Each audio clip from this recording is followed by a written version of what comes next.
portion of the news brought to you by McDonald's. McDonald's, I'm loving it.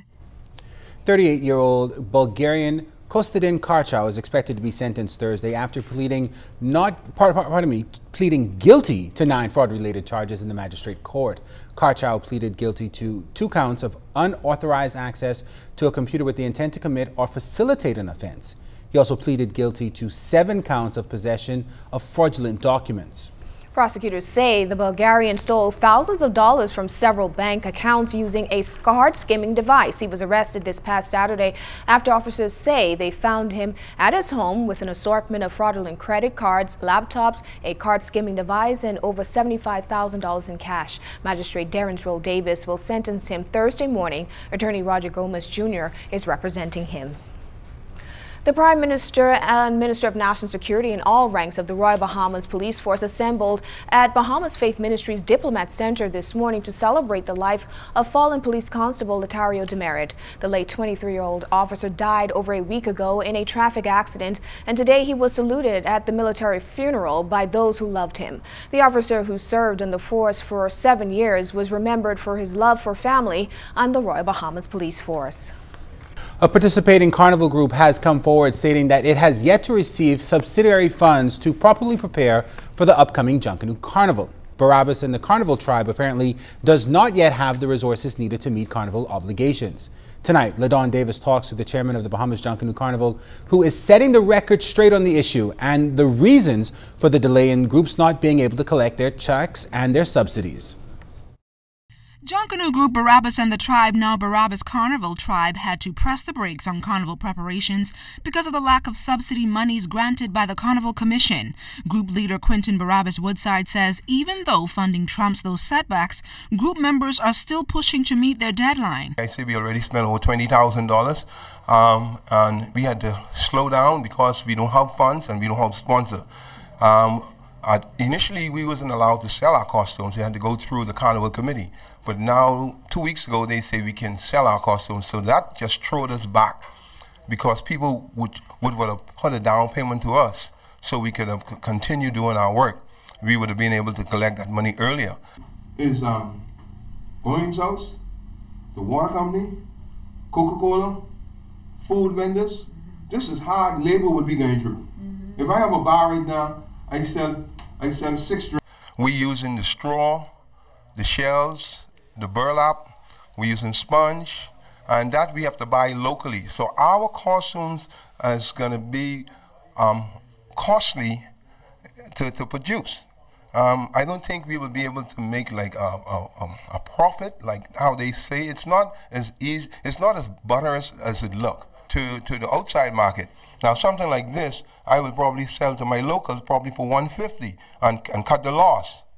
But in the outside market, we will probably mark this up to probably with $250 to try and gain. So it is rough going off in the first half. Chairman of the Bahamas Junkanoo Carnival Commission, Paul Major, says there are requirements that Barabbas and the Carnival Tribe and all of the other participating groups must meet before they can receive any subsidy from the government and the Commission.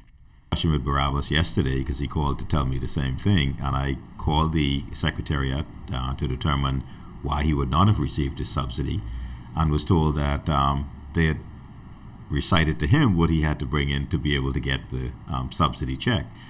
And as it turns out, he has not given us the invoices to demonstrate that he has injected his capital of $5,000. And that could come in any form.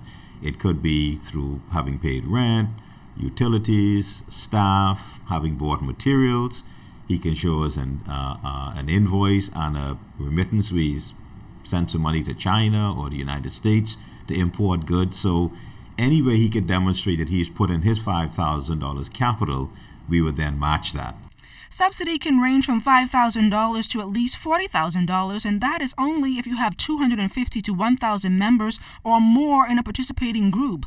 Close to 12 groups have already signed up to participate in Carnival on May 7th through 9th. LaDon Davis, ZNS Network News.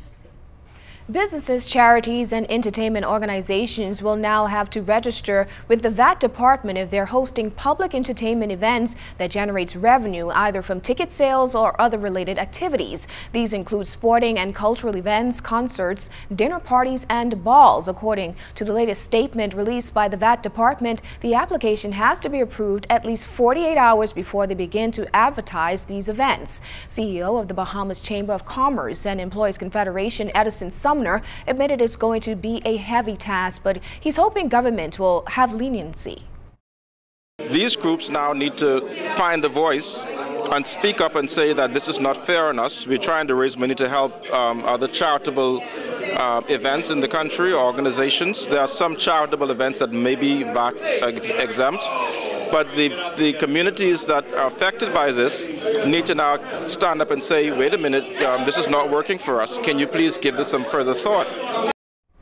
Nonprofit organizations, religious organizations, and charities will be affected. A bond is also required to secure the anticipated VAT liability. Sumner, who was speaking at Rotary Southeast Club's weekly meeting at the East Villa restaurant on Wednesday, says there has to be an outcry from those who are affected in order for government to reconsider its position. He believes there needs to be an adjustment made to that policy.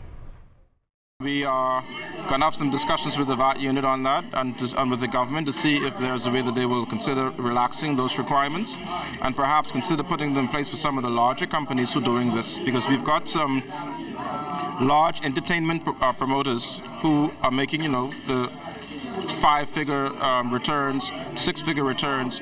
It may be more applicable for them, but at the moment it applies across the board. This portion of the news was brought to you by McDonald's. McDonald's, I'm loving it.